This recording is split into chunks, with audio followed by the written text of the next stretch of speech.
ロボタクシーの料金が変わった。バッテリー供給で中国を回避した。狭い向けの充電インフラがまた増えた。おはようございます。ケンです。今日はこの3つのテスラに関するニュースをお届けします。これらのニュースが一体どんな意味を持っているのか、なぜ今それが重要なのか、一緒に考えていけたらと思います。ぜひ最後までご視聴ください。それではまず1つ目のニュースから見ていきましょう。これまでロボタクシーは乗車ごとに一律料金が設定されていました。例えば最初は1回の乗車につき4ドル20セント、その後6ドル90セントに引き上げられました。しかし今回、ついに変動料金制が導入されたんです。距離に応じて料金が決まるというこれまでのタクシーと同じような構造に変わったということになります。実際に短距離では2ドル10セント、11マイルの乗車で13ドル71セントという料金例も報告されています。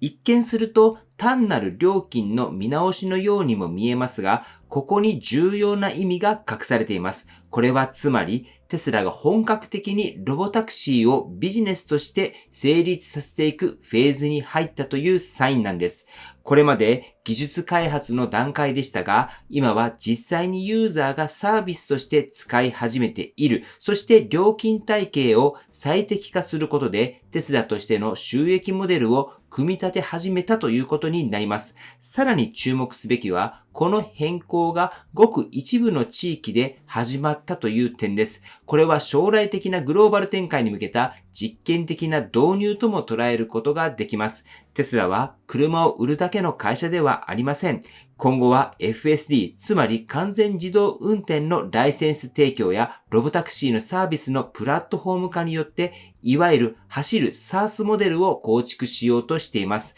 今回の料金変更はその第一歩として非常に象徴的な出来事だったのではないでしょうか。では次にご紹介するのは、テスラと LG エナジーソリューションとの間で結ばれた43億ドル規模のバッテリー供給契約についてです。この契約はテスラがエネルギー貯蔵システム、つまりパワーウォールやメガパックといった製品向けに使用する LFP バッテリーをLG から調達するというものです。しかもその製造はアメリカ・ミシガン州の LG の工場で行われる予定です。先日はサムスンのアメリカ工場と AI6 のチップの契約がありましたが、今回は LFP バッテリーです。契約期間は2027年の8月から2030年7月までの3年間で、さらに7年延長できるオプションも含まれているとのことです。これによってテスラは長期的かつ安定的にバッテリーをアメリカで確保できる体制を整えつつあります。ここで注目すべきポイントは、なぜ LG なのか、そしてなぜアメリカ国内で生産するのかという点です。背景には中国製のバッテリーに対するアメリカ政府の輸入関税の引き上げがあります。現在でも約 40% の関税がかけられており、今後は最大 58% に引き上げられる見通しです。こうした動きに対応するために、テスラは中国依存から脱却し、アメリカ国内での調達体制を強化しようとしているわけです。特に LFP バッテリーはもともと中国メーカーが強みを持つ分野ですが、LG はアメリカ国内で LFP を量産できる数少ない企業の一つです。この契約は単なる調達先の変更というより、テスラのサプライチェーン全体を地政学リスクから守るための戦略的な布石と言えるのではないでしょうか。また、テスラのエネルギー事業、すでに全体の売上の 10% 以上を占めている成長分野です。安定したバッテリー供給が可能になれば、この分野の拡大にも弾みがつくはずです。つまり、この契約はテスラの収益構造を支える第2の柱をさらに強化する動きでもあると言えると思います。では最後に紹介するのは、テスラの狭い向けの充電インフラがアメリカでさらに拡大しているというニュースです。今回明らかになったのは、コロラド州デンバー近郊にあるペプシコの配送拠点にテスラ狭い専用の充電ステーションが新設されるという計画です。この施設には6基の狭い用充電器が設置される予定で、すでに許認可の申請も行われているとのことです。さらに、ノースカロライナ州シャーロット近郊でも18基の充電器を備えた大型のステーションが計画中です。これにより、テスラのセマイが実用レベルで本格稼働するためのインフラ整備が一歩ずつ前進しているということがわかります。テスラのセマイはこれまでのカリフォルニアやアリゾナ、ネバダ、そしてコロラド州などの州でペプシコやフリトレイによる限定的な運用が行われてきました。しかし、今回のように新たな拠点にインフラを整えるというのは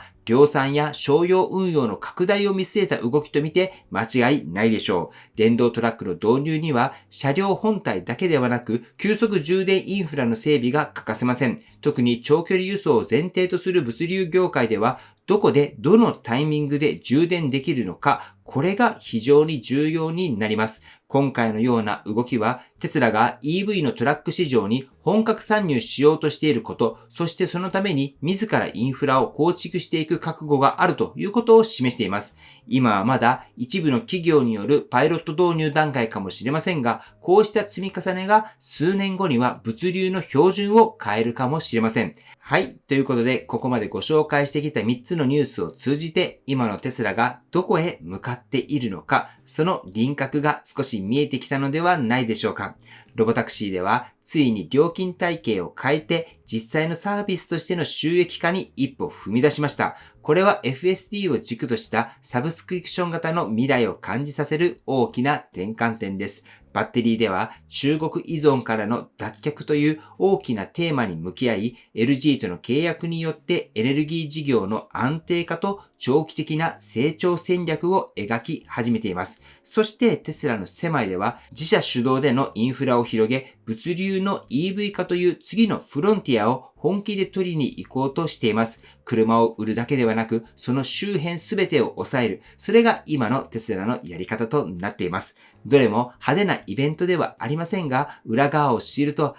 これが後から効いてくるんだなと実感できるものばかりです。だからこそテスラに投資する立場においても、テスラに乗るオーナーさんとしても、こうした変化をきちんと捉えておくっていうのが今後にとっても大切じゃないかなと思います。皆さんは今回の3つのニュースの中でどれが一番印象に残りましたか？またテスラがこれからどの分野で一番伸びると思いますか？ぜひコメントで意見を聞かせていただければと思います。はい。では最後にテスラの株価をチェックしておきましょう。本日は下げて現在316ドルとなっております。はい。ということで本日の内容は以上です。今回の動画が参考になったと思われたら、高評価をよろしくお願いします。僕の YouTube は毎日発信しています。僕の YouTube をご覧になってもらえば、テスラの情報はほとんど網羅すると思いますので、チャンネル登録がまだな方はチャンネル登録をお願いします。では今日もご視聴していただきありがとうございます。テスラのある生活を楽しんでいきましょう。ではまた。追伸です。先日お伝えしたエコファクトリーの体育館での体感会、9月8日の大宮の方に僕は行けることになりました。体育館でどのようにエコビンが機能しているのか体感してこようと思います。8月の下旬から9月の上旬にかけて4カ所で体感会が行われます。ぜひ興味がある方は参加されてみてください。特に経営者の方、設備担当の方、これから空調機器の更新などがある方の参考になると思います。先日、企業名はまだ言えないんですが、かなり大きな企業さんが工場の空調設備の更新にあたり、担当者の方が興味を持ってくれて、施設見学をされたようです。まだ導入するかどうかは決定ではないですが、今は体育館で増えています。しかし今後は企業さんへの導入っていうのが増えていくと思っています。ぜひ設備担当の方はこの真夏の輻射熱、今しか体感できないので体感されてみてください。9月8日に僕が大宮に行きますので、行ける方は一緒に行きましょう。僕も体育館での体感は初めてなので非常に楽しみです。そして先日からお伝えしていますが、ボクシブの方から新しくテスラの車中泊で使えるマットが発売されました。1000円オフのクーポンも発行してもらいましたので、ぜひこの機会にマットを購入されてみてはどうでしょうか。特にモデル Y に乗られている方、マットがあると便利だと思います。クーポンとウェブサイトに関しては概要欄に記載していますので、そちらの方からご確認ください。はい。ということで本日も最後までご視聴していただきありがとうございます。素敵な一日をお過ごしください。ではまた。